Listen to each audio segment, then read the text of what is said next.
সমুদ্রের বুক চিরে ৩টা স্পিডবোট তীব্র গতিতে ছুটে যাচ্ছে। ঢেউ কেটে সামনে এগোচ্ছে বোটগুলো, আর প্রতিটি বোটের ওপর বসে আছে ইরানের স্পেশাল মারিন কমান্ডো। সবার চোখ একই দিকে, দূরে থাকা বিশাল একটি জাহাজ।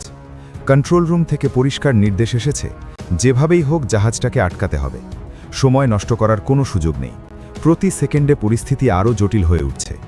কিন্তু এই নাটকীয় ঘটনার শুরুটা হয়েছিল এর প্রায় 2 ঘন্টা আগে। সকাল 9টা, ইরানের দক্ষিণের একটি গুরুত্বপূর্ণ পোর্ট। জাহাজ আসছে যাচ্ছে, কার্গো আনলোড হচ্ছে, কিছু জাহাজ আবার সমুদ্রের দিকে রওনা দিচ্ছে। বন্দর কর্তৃপক্ষের কাছে সবকিছুই ছিল স্বাভাবিক। কেউ ভাবতেও পারেনি কয়েক ঘন্টার মধ্যেই এই এলাকা আন্তর্জাতিক উত্তেজনার কেন্দ্রবিন্দুতে চলে আসবে। হঠাৎ করেই রাডার কন্ট্রোল রুমে একটি অচেনা সিগন্যাল ধরা পড়ে। স্ক্রিনে দেখা যায় একটি মাছ ধরা নৌকা ধীরে ধীরে পোর্টের দিকে এগিয়ে আসছে।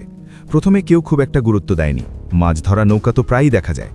কিন্তু কিছুক্ষণ পর একজন অভিজ্ঞ রাডার অফিসারের মাথায় প্রশ্ন আসে, এই পোর্ট এলাকায় মাছ ধরা নিষিদ্ধ, তাহলে এই ট্রলার এখানে কি করছে?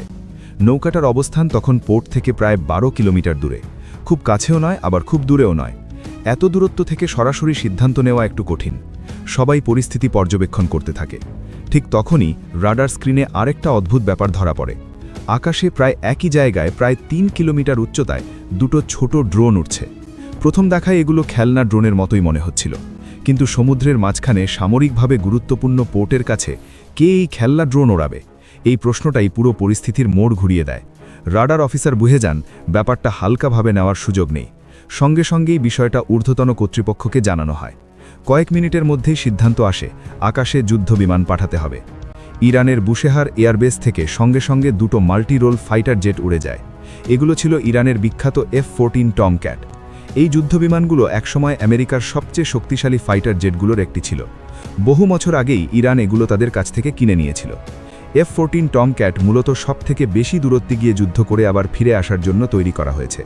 এই জেট ঘন্টায় প্রায় 2400 কিলোমিটার গতিতে উঠতে পারে, একসাথে কয়েক টন ওজনের মিসাইল বহন করতে সক্ষম। এর সবচেয়ে বড় শক্তি হল শক্তিশালী রাডার সিস্টেম, যা 170 কিলোমিটার দূর থেকে একাধিক টার্গেট শনাক্ত করতে পারত। এই দুটো যুদ্ধবিমান পোর্ট এলাকা থেকে উড়াল দিয়ে মাত্র 2 মিনিটেরও কম সময় সন্দেহজনক এলাকায় পৌঁছে যায়। কিন্তু সেখানে গিয়ে তারা যা দেখে তাতে তারা নিজেরাও কিছুটা হতবাক হয়ে পড়ে। যেখানে খেলনায় ড্রোন থাকার কথা, সেখানে আসলে টহল দিচ্ছে দুটো আধুনিক F-16 ফাইটার জেট। সমস্যাটা হলো, এই F-16গুলো কোন দেশের সেটা বোঝার কোনো স্পষ্ট উপায় নেই। কারণ F-16 যুদ্ধবিমান আমেরিকার তৈরি হলেও পৃথিবীর অনেক দেশই এই জেট ব্যবহার করে। ইরানের F-14 যুদ্ধবিমান যখন কাছে আসে, তখন দেখা যায় F-16 যুদ্ধবিমানগুলো খুব একটা পাত্তা দিচ্ছে না। এর প্রধান কারণ হলো, প্রযুক্তিগত দিক থেকে F-16 কিছু ক্ষেত্রেই ইরানের পুরনো F-14-এর চেয়ে এগিয়ে। তাই ইরানের যুদ্ধবিমানগুলো কিছুক্ষণ পরিস্থিতি পর্যবেক্ষণ করে ফিরে আসতে বাধ্য হয়। কিন্তু এখানেই ঘটনা শেষ হয়নি। ইরানের হেডকোয়ার্টার খুব ভালো করেই জানে, নিজেদের আকাশসীমার ভেতরে অচেনা যুদ্ধবিমান থাকা কোনোভাবেই নিরাপদ নয়। তাই তারা বাধ্য হয়ে এয়ার ডিফেন্স সিস্টেম সক্রিয় করে। ইরান বিশ্বের অন্যতম শক্তিশালী মিসাইল প্রযুক্তির অধিকারী দেশগুলোর একটি। বিশেষ করে তাদের আকাশ প্রতিরক্ষা ব্যবস্থা নিয়ে বহু বছর ধরে আলোচনা হয়। কিছুক্ষণ পরেই ইরানের এয়ার ডিফেন্স সিস্টেম F-16 যুদ্ধবিমান দুটোকে টার্গেট লক করে ফেলে। এরপরেই এয়ার ডিফেন্স সিস্টেম থেকে দুটো ক্ষেপণাস্ত্র উৎক্ষেপণ করা হয়। এই ক্ষেপণাস্ত্রগুলো ছিল উচ্চ গতির সারফেস টু এয়ার মিসাইল। এগুলোর সর্বোচ্চ গতি শব্দের কয়েক গুণ বেশি হতে পারে, এবং এগুলো 150 কিলোমিটার পর্যন্ত দূরের টার্গেটকে নির্ভুল হিট করতে পারে। অন্যদিকে F-16 যুদ্ধবিমানে থাকা আধুনিক রাডার সিস্টেম প্রায় 40 কিলোমিটার দূর থেকেই শত্রু মিসাইল বা যুদ্ধবিমান শনাক্ত করতে পারে। ইরানের মিসাইল লঞ্চ হওয়ার সঙ্গে সঙ্গেই F-16 পাইলটরা তা বুঝতে পারে।